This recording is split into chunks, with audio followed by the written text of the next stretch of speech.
taxes, reduce access, and put this country in serious economic peril. Now, House Minority Leader John Boehner spoke to reporters earlier today. Americans are jamming the phone lines here on Capitol Hill. They're screaming at the top of their lungs to say, stop, just stop. Republicans are listening, and we're standing with them. Republicans can't beat this bill, but the American people can. And if anyone thinks the American people are going to forget this vote, just watch. See you all. And joining me now from Washington is the congressman himself. Congressman Boehner, thank you for being with us. John, it's good to be with you. All right. Look, this is the Hannity vote check. David Ferdozio actually said the same thing in the Washington Examiner, and that is that at our count now is you've got 211 no votes, and you need 5 more, and this is defeated. Where do you see it? Well, there's no question. It's going to be a very close vote. I don't think they're there yet. But if the American people stay engaged in this process, we can win this fight because it is far from over. I do expect that come Sunday, they're going to attempt to move this. But I think the American people, if they stay engaged in a process, can let their members know how they feel. Because here's what it boils down to. Are they going to vote with their constituents, or are they going to vote with Nancy Pelosi? Well, I think you framed the debate perfectly here, but look, obviously we had Eric Cantor, your House Whip, on Minority Whip last night. If you're looking at actual votes, what do you see? Where do you think you stand as of right now? Where do you think they stand as of right now? Well, all I can say is they're not there yet. And I think they're going to have a very tough time getting there. And that's why I want to keep the American people engaged in this, because if they speak loud enough and often enough, they can have a real impact on this process. Do you think if Nancy Pelosi does not have the votes that she'll bring this to a vote on Sunday, or will they delay it? I think they'll delay it. If we get to Sunday afternoon and we're not voting, I think that it's pretty clear they don't have the votes. What do you know about this? This Senate Democratic leaders have decided that they have this. They're not going to publicly release a health care reform letter signed by their rank and file, which was intended to calm the nerves of House Democrats. In other words, that they're going to fix the bill. Do you know anything about what the content of that letter is? I don't know what's in that letter, but I can tell you this, that the so-called reconciliation process, this second bill, makes this Senate health care bill worse. You got bigger tax increases, bigger Medicare hikes. And while they cleaned up a couple of the special deals, they left a lot of them in there and added a few more, like the North Dakota bank heist. Yeah. All right. Now, you sent a letter to Nancy Pelosi, and you want her to call use a special voting procedure on Sunday. Can you explain to our audience what that means? Well, it's called a call of the House. You see it happen every 2 years when we elect the Speaker of the House. Every member's name is called, and the member has to rise and announce their vote.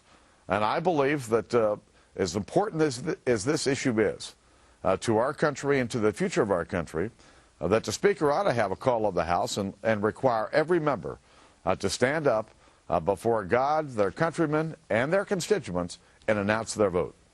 Yeah. One of the things, you deal with House members all the time, and but by the way, I think that procedure is a good idea. These are the names I'm looking at. Nick Rayall of West Virginia, Brad Ellsworth of Indiana, Earl Pomeroy, Harry Teague, Harry Mitchell. These are the votes that seem at this moment to be undecided. Have you spoken to any of these undecided members? I've not spoken to them, but I think it's not just those. But I do believe there's probably twice that many who are hanging around, waiting to make some decision. And so it's going to be interesting here over the next day and a half to see what side do they come down on. They're going to come down on the side of their constituents or with Nancy Pelosi. What did you think of what Joe Biden said today? I mean, I guess he can't help himself. He's got to stick his foot in his mouth at least once a week. But he actually said, he says, I'm telling you, pre-existing conditions, they're going to be covered. Quote, we're going to control the insurance companies. Did you hear that comment? I heard the comment, and if you look at their bill, it's pretty clear that they are, because within 5 years, every health insurance policy will be designed by the federal government, whether it's an employer-provided plan, whether it's a plan at one of these so-called exchanges. Within 5 years, every health care plan will be designed by the federal government.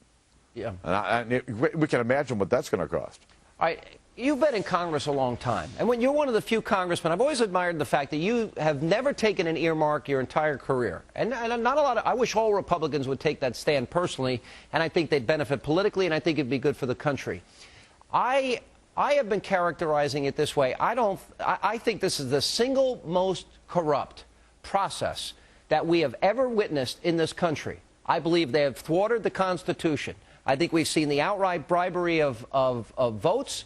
I think we've seen one false claim after another by the president, distortions, crooked deals, backroom deals. Have you, in all your years in Congress, ever seen anything this corrupt? Do you agree with my characterization? I have never seen anything this bizarre. You know, when you look back through our history, we've never had a big change in our government that wasn't done on a bipartisan basis. And when you see all of the deals that are going on around here, in order to shove down the throats of the American people this government takeover of health care, it's no surprise to me that the American people are in full rebellion. Yeah. They don't want any part of this. All right, I have a last question for you because Max Baucus, I think, brought this up yesterday. And what he was saying was because of the Byrd rule, because of the reconciliation restrictions, it's very likely that this is not going to be the final vote Sunday if, in fact, they pass this bill. In other words, that a lot of this was going to be sent back to the House of Representatives. I know it gets a little bit complicated for people, but when we talk about reconciliation and the slaughterhouse rule and all these things, is that true? Will this bill ultimately go back to the House? Well, let's understand something, Sean. We're talking about two bills here. The House on Sunday will vote on the Senate-passed bill with all of the garbage in it, the Cornhusker kickback, the Louisiana Purchase, all the deals. And it goes directly to the president and becomes law. This second bill that purports to clean up some of the problems will come out of the House probably as well. But I don't think this reconciliation bill ever gets through the United States Senate. And so people who are counting on changes in the Senate-passed bill, we could be waiting for months and months and months and still may never have a bill. Remember, the Senate passed the bill that the House is going to vote on. What incentive does the Senate have to go back and clean up their bill? What is the outcome? I don't think they have any. Is the outcome you become Speaker of the House? Listen, we've got a steep hill to climb to get to a majority, but I can tell you that it's possible, and that's our goal. And if we win the majority and I'm lucky enough to be the Speaker, I'm going to tell you what, we're going to run the House differently than it's being run, both by Democrats and even my Republican predecessor, because it's time to get serious about solving America's problems. All right, Congressman John.